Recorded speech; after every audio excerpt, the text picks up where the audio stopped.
तबाही का ये मंजर देखिए, बाढ़ की ये बर्बादी देखिए।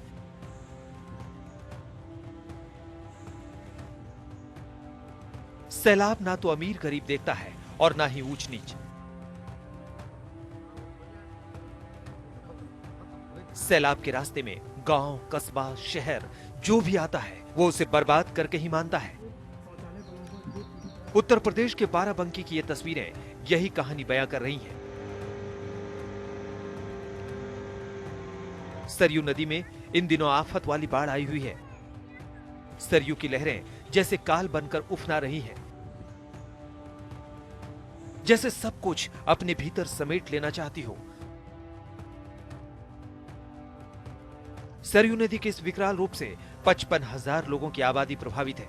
लगातार बारिश और नेपाल से पानी छोड़े जाने के चलते तराई क्षेत्रों के दर्जनों गांव और खेत खलिहान सब डूब गए हैं।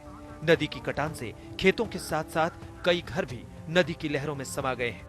हालात ये हैं कि खेतों में अब नाव चल रही है। सरयू नदी खतरे के निशान से ऊपर बह रही है, जिसके चलते करीब 80 गांव बाढ़ की चपेट में आ चुके हैं। घरों में रखा अनाज और दूसरी रसद सामग्रियां खराब हो गई हैं। लोगों के सामने 2 जून की रोटी का संकट हो गया है। गांवों के तमाम लोग तटबंधों पर डेरा डाले हुए हैं।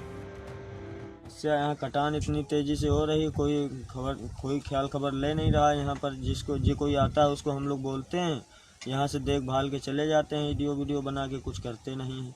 एक बार काम भी चला, 1500 बोरी डरवा के काम भी बंद करवा दिए। काम चलता हो तो गांव बच सकत रहा है। अब ये सब गांव कटा जा रहा, हम लोग का रहा जगह कहूँ नहीं, हम लोग कहाँ रही। अरे समस्या बहुत सा है, वो गाँव घर को सब कटा जाता, का लड़का बच्चा कहाँ जाए रहा जाए। बाढ़ विभाग द्वारा काम लगा यहाँ, कहूँ नहीं काम लगा। जहां तक देखिए हर तरफ पानी का साम्राज्य नजर आ रहा है। पानी में डूबे घरों से निकलने के लिए लोगों के पास सिर्फ नावों का ही सहारा है। छोटे छोटे मासूम बच्चों को बाढ़ के पानी से कुछ इस तरह साइकिल पर बिठाकर निकाला जा रहा है।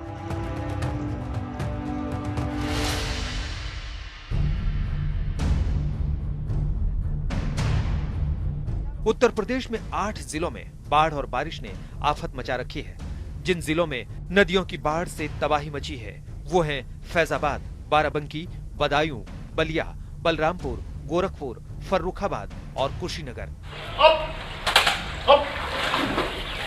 ये तस्वीरें यूपी के बहराइच की हैं, जहां बॉन्डी पुलिस थाने में स्वतंत्रता दिवस समारोह मनाया जा रहा है। स्वतंत्रता दिवस के मौके पर थाने में बाढ़ का पानी भरा हुआ था, फिर भी पुलिसकर्मियों ने झंडारोहण किया और तिरंगे को सलामी दी। थाना परिसर में 2 फीट से ज्यादा पानी भरा था, फिर भी जवानों का जोश कम नहीं हुआ।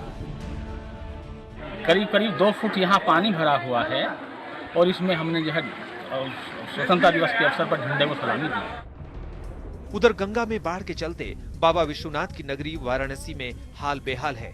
गंगा तट पर बने 84 घाटों का आपस में संपर्क टूट चुका है। गंगा नदी पूरी तरह से लबालब है। इसके चलते दशाश्वमेध घाट पर होने वाली गंगा आरती को और ऊपर की तरफ स्थानांतरित कर दिया गया है। गंगा में आई बाढ़ के चलते आरती स्थल के सभी 7 प्लेटफॉर्म जलमग्न हो गए हैं। हालांकि कोरोना काल के चलते पहले से ही सिर्फ एक ही प्लेटफॉर्म पर प्रतीकात्मक रूप से परंपराओं का निर्वहन करने के लिए एकल गंगा आरती ही संपादित हो रही है। लेकिन गंगा के बढ़ते जलस्तर के चलते उसे भी निर्धारित आरती स्थल से ऊपर की ओर बदलना पड़ा।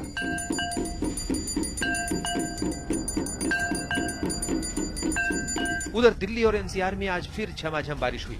जगह जगह पानी भर गया। नोएडा में तड़के ही तेज बारिश शुरू हो गई। दिन चढ़ने तक चारों तरफ घनघोर बादल छाए रहे। अगस्त का महीना आधा बीत चुका है, यानी बारिश के जाने का समय भी करीब है।